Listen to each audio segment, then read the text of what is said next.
All right, good evening, everybody. Thank you for coming to our public meeting. We're here to talk about I-90 between Sturgis and exit 40, so exits 32 to 40. We're very early in the process of doing a project that's going to look at all the needs within this stretch of interstate, roughly 9.5 miles, and eventually culminate in construction that will start in 2022 with the number of projects still yet to be determined.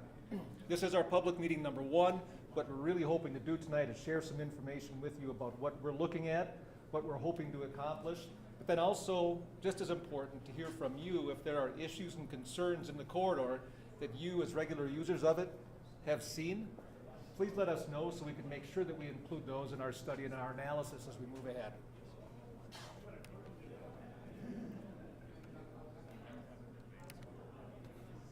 Real quickly, the presentation doesn't last too long tonight. We're going to do introductions and housekeeping, take a real quick look at the project history and background of this stretch of the interstate, look at the project needs and the project goals, talk briefly about the project stakeholders, who's involved with the project and who we will be talking to about the project, share some of the project data that we've uncovered so far. As I mentioned, it's early in the process, but we have looked at some data, and then finally talk about next steps and how you can be involved. Again, thanks for coming tonight, but how you can continue to be involved as the project develops and we move along with eventually getting to construction. Housekeeping, just want to point out there's 2 exits behind you. There's an exit here if needed. I always like to ask, is there anybody who's certified CPR in the we make sure we recognize those folks and keep them in mind if something unfortunate happens. And then finally, before we get into the presentation, I'd just like to do a quick safety moment as we are in the winter driving season, and it sounds like there's going to be some weather moving in tonight. Just a few things for us all to remember to stay safe when we're out driving on the roads this winter. There's 8 points that I'd like to share. One is, before you get out on your trip, make sure you don't warm up your vehicle in an enclosed area. If you're going to warm up your car, let it idle, or your truck and let it idle. Make sure that it's either well ventilated or outside. We don't want anyone to suffer from asphyxiation. 2, please make sure you have a winter survival kit. If you get stuck somewhere in a drift, go off the road, have a kit in your trunk that includes everything from candles to a tow rope to candy, batteries, anything else you need to maybe survive in your car for a couple days. It's a good idea to have that kit. Another one is, it's always a good idea to keep your gas tank at least half full, again, because you never know what's going to happen where you may need to be stuck for a while and you need heat, so you need your car to idle. The 4th one is, if it is slippery, if there is ground drifting or black ice or regular ice, please do not use your cruise control. Another one would be, check the weather conditions before you leave. With the weather that's coming, make sure that it's safe for you to get where you need to go. Slow down. I'm sure we've all seen this, people driving way too fast for the conditions, way too close to the cars in front of them, so please be sure to slow down. Clear all the snow and ice from your car before you leave. And finally, it's always a good idea, if you're driving someplace and the weather's not wonderful, to share with somebody your plan, your travel plan, where you are going, when you're leaving, so if something were to happen, somebody will have a good idea as to where you are. Just a few things for winter driving and trying to keep us all safe.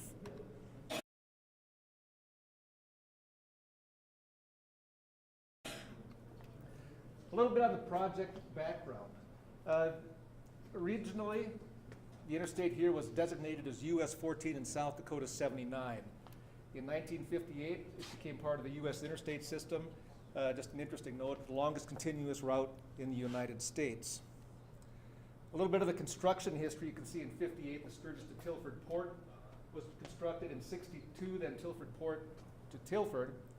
The important thing to notice on this is the last significant construction that was done is in 1984 on the eastbound lanes.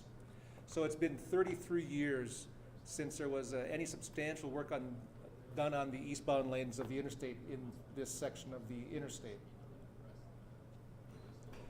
There have been previous corridor studies completed, 2000, 2004, 10, and 16. All studies that looked at this portion of the corridor, so we are using the information that was collected and put forward in those studies along with the work that we're doing to help us identify what the issues are and develop solutions to those issues.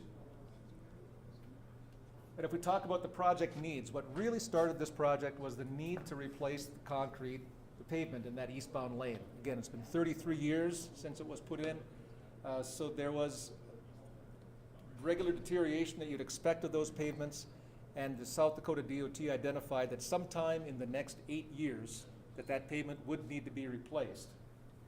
Along with that, if you look through that 9.5 miles, drainage structures are nearing the end of their useful life. Some of the interchange components do not meet design standards, so they're substandard. And then finally, at the Tilford Port, there are queuing issues. When trucks are required to pull into the port, sometimes they will back up on that ramp out to the interstate, and then modifications need to be changed as to who's going to get weighed and who's not. So there's not enough capacity for all the trucks entering the Tilford Port of Entry.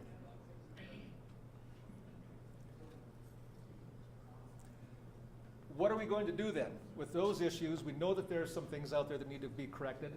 What are our goals? First is we want to determine the traffic demand. We're going to look at the structural needs, geometric deficiencies throughout the corridor from exit 32 to exit 40. We're going to identify and analyze some possible improvements, some conceptual improvements to see if they would be the best route to take to address the issues. That'll include both the corridor and the interchanges, interchange 34 and 37. We're going to develop feasible construction projects within the corridor. Once we've identified all of the issues that need to be corrected or fixed, we want to make sure that we're putting them together in projects that make the most sense, both economically and to minimize disruption to the traveling public. And finally, we will design and implement those improvements starting in 2022 and the years thereafter. Who are the key players in this project? Obviously, the South Dakota DOT. They're looking at the interstate. They are our client, but they're working in close coordination with the Federal Highway Administration and Meade County to be sure that all three agencies' needs are addressed. There's been a study advisory team put together that has staff from all three of these agencies, and we'll be working with them throughout the life of the project to get their input, their guidance, and their decisions on a number of issues. There are other stakeholders as well. Here's a list of 20 other folks that we've identified as key stakeholders that will more than likely have an interest in what we're doing on the interstate. We plan to coordinate with these folks at some points throughout the project development and respond to their concerns, their issues accordingly.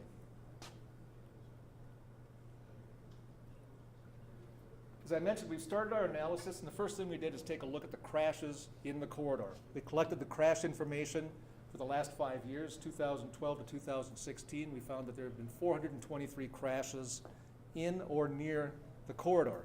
333 of those crashes are actually on or immediately adjacent to the interstate. And of those 333, it's interesting to note that 131 were classified as hit wild animal type crashes.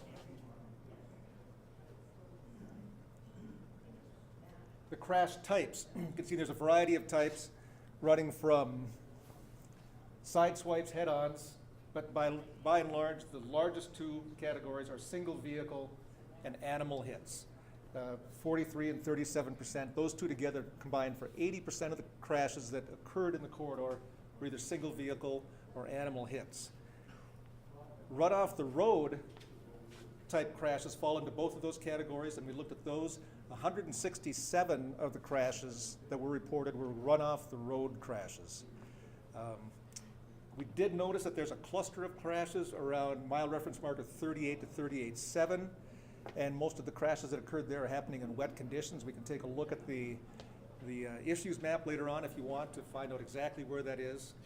And we also noted that there's been a cluster of animal hits right around exit 37. We've been talking to folks, in fact, there's already notes on our issues map about those types of crashes. If we look at the road conditions, 2/3 of the crashes that were reported happened on dry pavements, ice 15, snow 11, wet 5, and slush 3. So about 1/3 with snow, weather-related type surfaces, 2/3 of them on dry pavement.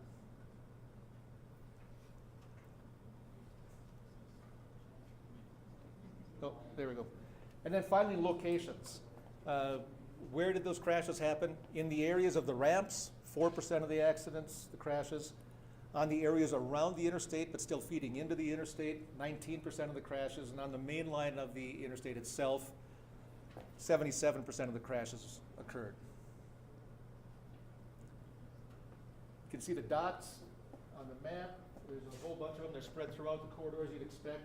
When we look at all the crashes in the last 5 years, we noted that 2 of them were fatals. 100 of them involved some type of injury to a driver or a passenger. 190 of them were crashes, but no injuries were reported. And then 131, as I mentioned, were hit animal. So in addition to the crashes, we've done some preliminary reviews of the structural needs in the corridor. We collected information from the structural inventory and appraisal reports, from the National Bridge Inventory, from maintenance history from the South Dakota DOT, and from inspection reports of folks going out there and actually physically looking at the bridges. What we found on the 9 structures that are in the corridor is shown here. Just technical information on the bridge, where it's located. The key is if you look at the yellow and green and red boxes on the right-hand side, green is good, yellow not as much, orange a little worse, and red means it needs attention.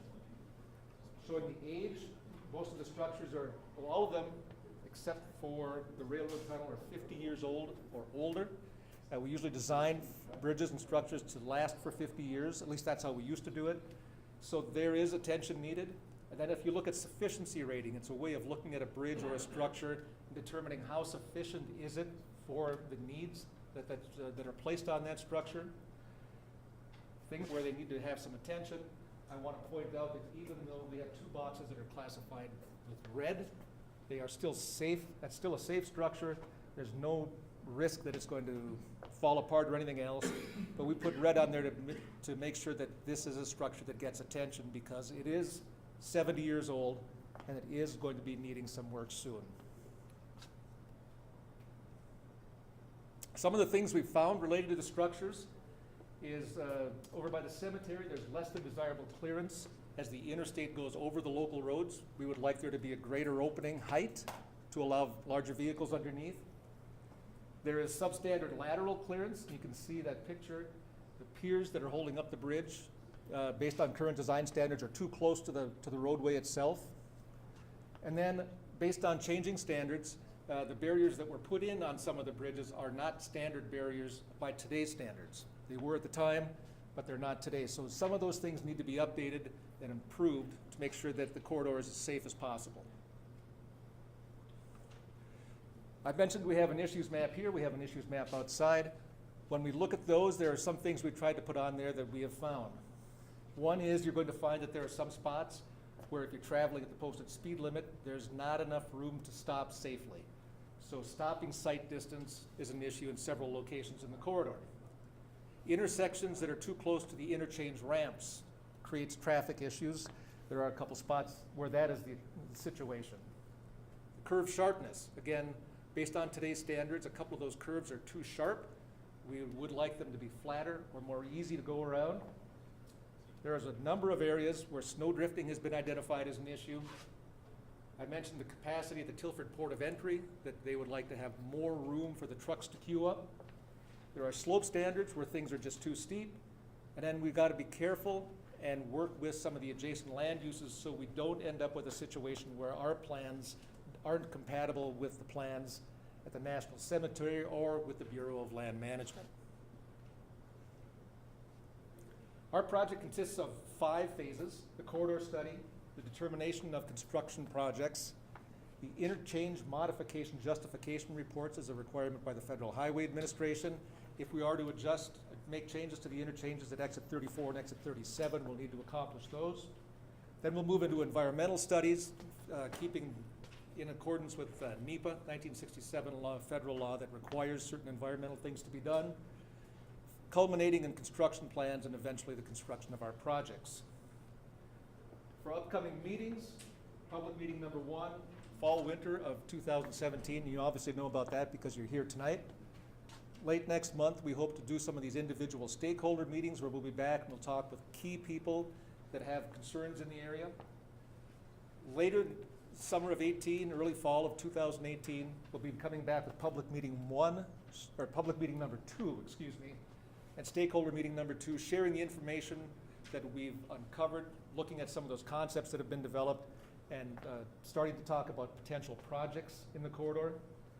And finally, as we move way out to 2021, we'll have public meeting number 3 and stakeholder meeting number 3, where we'll be looking at construction coming up very soon. So we want to share that information as well to let you know what is going to be happening in the next couple of years as far as construction in the corridor. So here again, the next steps. Our corridor study is ongoing now. We hope to get that wrapped up in February or March of 2018. Stakeholder meetings coming up right after the first of the year. Our environmental studies are just getting started, and usually they would take 18 to 24 months, so we're hoping to wrap those up in September of 2019. And then construction plan development will start early next year, work all the way through September of 2021, with the first construction projects in the corridor occurring in 2022. There's several ways for you to get involved. You're obviously here tonight, so you are involved. And again, I just want to thank everybody for showing up. You can provide written comments. The comment forms are outside. You can leave them in the box we have outside, or you can take them home, send them back. There's also a chance to leave an audio comment if you would prefer to just verbally give us a comment. We've got an audio recorder, and you can do that. After tonight, we would ask that you get us any comments that you send back in by January 5th of 2018. You can submit written comments. Again, take a comment form, fold it up, the address is right on it, put a stamp on it, and send it to us. We'd be happy if you did that. We've developed a project website address right there, I-90 exit 32 to 40. There we will be sharing information, soliciting input. You can make comments there as well, so please visit that website. Or you can contact me. My name is Dale Grove. I work for Stanta Consulting. I can give you my card. Phone me, email, call me, send me a letter, whatever. We'll be happy to get your comments. Just want to point out, we will be having a photo contest starting in January of 2018. If you have unique views to and from the corridor, submit them. They might get included in some of our project reports. And again, upcoming public meetings in 2018, a little bit later, late summer, early fall. We'd love to have you come back and talk with us about what we're thinking of doing. This is pretty much the end of mine. Project staff from both South Dakota DOT and Stantec will be around to continue to answer your questions. As we go through the rest of the night, we're scheduled to wrap up at 7, so we hope you hang around and talk to us if you haven't already. And just because it's the end of my presentation, the night's not over. We'd ask you to come down and look at that issues map. Give us additional issues. If you see something that we have not included on that map, let us know. We want to make sure that we're addressing all the issues that are out there.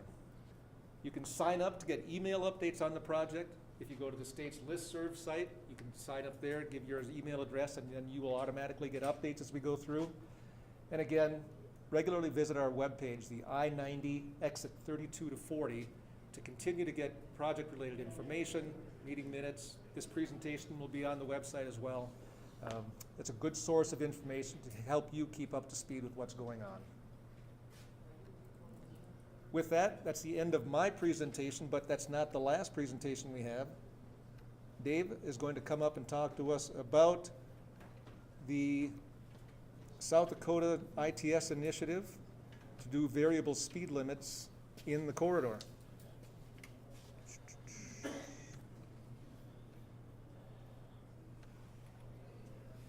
There you go, Dave.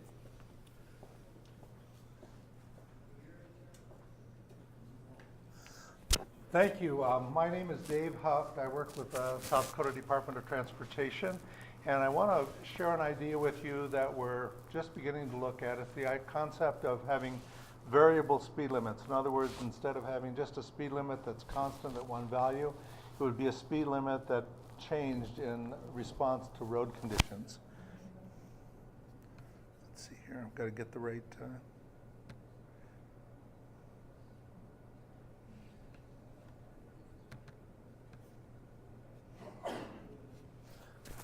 So the problem we're trying to deal with here is winter storms. And if you're familiar with the area, you know that the roadway between Tilford and Sturgis can be a problem in the winter. There are places where it's snowy, it's icy, there's blowing snow drifting over the road that freezes back, poor visibility, high winds, and a lot of times it just isn't conditions that anybody ought to be driving 75 miles an hour in. It's dangerous. And so we have winter storms, we have snow, we have blowing snow, icy roads. A lot of times some of the people are still continuing to drive 75 miles an hour even though the road conditions are bad. So then you get a mix of people driving slow, who've slowed down for the poor road conditions, along with people that are still driving fast, and then you've got traffic conflicts between the fast vehicles and the slow vehicles. And all of that leads to crashes and in some cases fatalities. And the other problem that we face is that sometimes we have a choice. We can either leave the road open and let people drive 75 miles an hour dangerously, or we can close the road, and there's nothing in between. And so the concept of variable speed limits is that if we can sometimes lower the speed limit from 75 to a value that is safe for the conditions, we could probably leave the road open more often without closure. So our goals in a variable speed limit are, first of all, to reduce the speed when the conditions are bad. We don't want people to be overdriving the road conditions. And we also want to reduce the variability of the speeds among vehicles. We don't want some people driving 75 and some people driving 35 on the same road. We'd like to reduce the crashes. We want to reduce fatalities. We want to reduce the amount of road closures that we have to impose. And all of this results in safety benefits to the people using the roads, and it also results in economic benefits, particularly to commercial carriers. Truckers have loads that have to be delivered in certain places and certain times, and when we close roadways, they're just unable to do that, and it has a big economic cost to them. Our expectations are based on other states' experience, and I'll principally be drawing on Wyoming's experience. They have used variable speed limits on Interstate 80 for a number of years. They've just created a variable speed zone on I-90 between Buffalo and Sheridan. That's going to be used for the first time this winter. But in their experience, they've seen that they can lower the speed limits. When they drop the speed limit by 10 miles an hour, the traffic tends to slow about 7 or 8 miles an hour. Not quite 10, but most of the 10. The other thing they've seen is that the variability of speeds goes down. So instead of having people going 35 and 75, you have people clumped together more around that safe speed limit. They've reduced their crashes and their fatalities on those sections of I-80 by 1/2, which is a tremendous benefit. And they've reduced the number of road closures when they've had to actually close I-80 by 1/3. So the road is open more often. And all of that equates to user benefits in terms of economic costs that far, far, far exceeds the cost of putting the speed limits on the roadway. So how does this work? The first thing we do is look at the road conditions. So the segment of road will have weather sensors. It'll have sensors that can look down at the pavement surface and tell whether it's icy and how slippery it will be. We have sensors that look for the visibility. How far down the road can you see? And it'll be also measuring the movement of the traffic. How fast is the traffic going and how is it spaced out? And so we can see whether the traffic is beginning to slow because of poor road conditions. And then the next step is to determine an appropriate speed limit. If it's snowy and icy, the appropriate speed limit is probably not 75 miles an hour. Maybe it's 65. Or maybe it's 55 or 45, depending on the severity of the storm. But when the speed limit is determined, then the speed is actually posted on a speed limit sign like this one. And this isn't working as it should be. I'm changing slides and you're seeing the same one. Let's see what I can do here. Oh, I have been. No, it's not.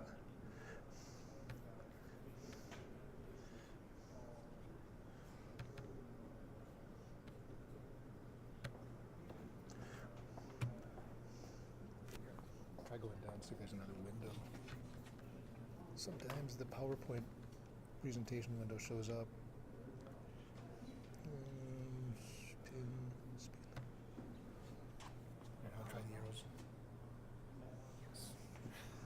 Thank you.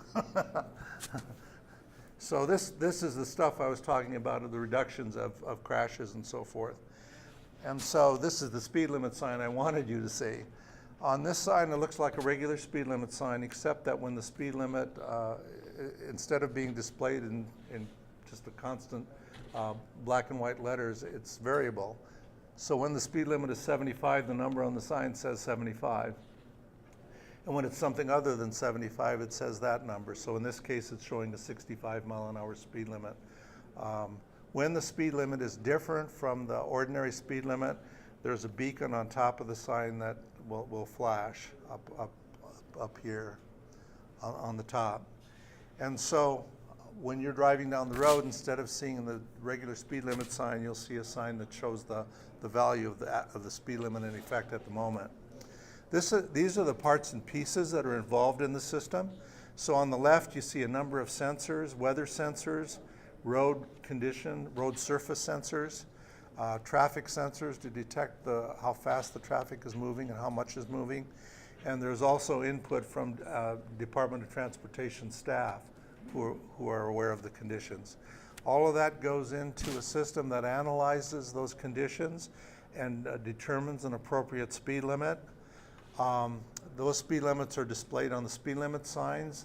Information is also posted on the big message boards saying that a variable speed limit is in effect. It's put on our travel information website and on the 511 phone system. And the information is also provided to law enforcement, both at the state level and at the local level. So the South Dakota Highway Patrol and the Meade County Sheriff, for example, will know what the speed limit is at any time. This example is from Wyoming. It's an actual storm on Interstate 80, and it shows how the system is supposed to work. So I'll walk over here and just point to things. At the top is the speed when the road conditions were clear. So you've got some traffic going at about 60 to 65 miles an hour on the low side, some going as fast as 84 miles an hour on the high side. But most of the traffic is in the 70 to 75 mile an hour range because it's a 75 mile an hour speed limit, 65 mile an hour speed limit. When the storm starts, two things happen. First of all, the speeds all drop. Now we have people going everywhere from 32. A lot of folks going in the range of 50 miles an hour. But notice up here we still have a lot of people that are going, a few people that are going 80 miles an hour. So you've got almost 50 miles an hour difference between the fast ones and the slow ones, which is a dangerous situation. So the variable speed limit goes on and drops the speed limit from 65 to 55 in this case. And you see a couple things. First of all, the speed has actually dropped into that 50 to 60 range, lower than it was to start with. And the other thing you'll see is that the range of speeds is much narrower than it was before the variable speed limit kicked in. And so this is what we want to have happen. We want people to go slower, and we want people to go more the same speed instead of some real fast and some real slow. And after the storm clears, then the speeds go back up, and it pretty much resembles what it was to start with as the road conditions are clearing. So that's how this is supposed to work. We're looking at doing this in two places in South Dakota. One is on this corridor between Sturgis and Tilford. The other one is on a section of I-29 south of Brookings, and it's similar to the Sturgis to Tilford section in the sense that it has wind, snow, frequent icing conditions, a lot of crashes. And so those are the two segments that we're going to start this in. We're seeking the legislation to enable this in the 2018 legislative session. We actually need some laws adjusted to allow us to do this. We're looking at putting the system in 2018 so that it can be used next winter, not this winter, but next winter, winter of 2018-19. And we've applied for some special innovative funding from the Federal Highway Administration to help pay for the work that's going to be done.